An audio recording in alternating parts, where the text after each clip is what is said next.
Ngayon ay ibabahagi natin ang isang tools na kung saan ginagamit sa camping o pagtitrail sa bundok. Ito ay isang palakol at mahalaga ito na kung ikaw ay may sasakyan, meron kang isang palakol o gulok o tabak o yung itak na tools para sa mga emergency purposes. Naranasan ko noon na hindi makadaan ang aking motorsiklo sa isang trail dahil may bumagsak na isang bahagi ng puno doon sa daraanan ko. At ng mga oras na yon, wala akong dalang itak o palakol kundi kutsilyo. Kaya talagang naging sagabal sa akin pagdaan doon sa experience ko na yon ay hindi ako nakadaan agad. Kaya ibabahagi natin ang kahalagahan ng mga tools tulad nito.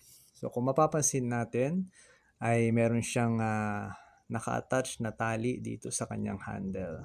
So papakita natin. Ito siya. So parang design siya, no? So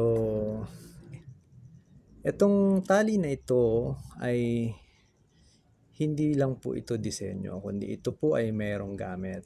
Pang emergency na gamit sa mga pagkakataon na magagamit mo ito tulad ng halimbawa kung ikaw ay magsisibak ng kahoy at malayo ka sa campsite o doon sa area na kung saan ka magluluto at kailangan mo itong panali na ito.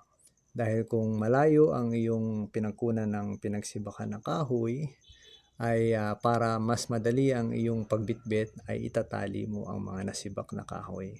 So kaya mas maganda kung ang iyong hawak na katulad nitong palakol ay merong naka-attach na panali.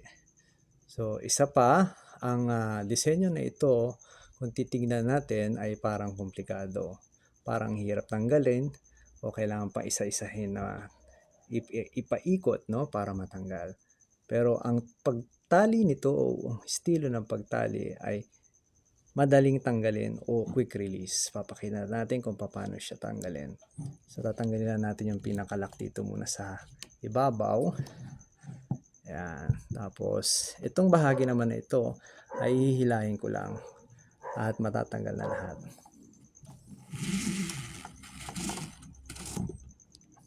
Ayan. So natanggal na agad yung tali na nakakabit dito sa kanyang pinakahawakan.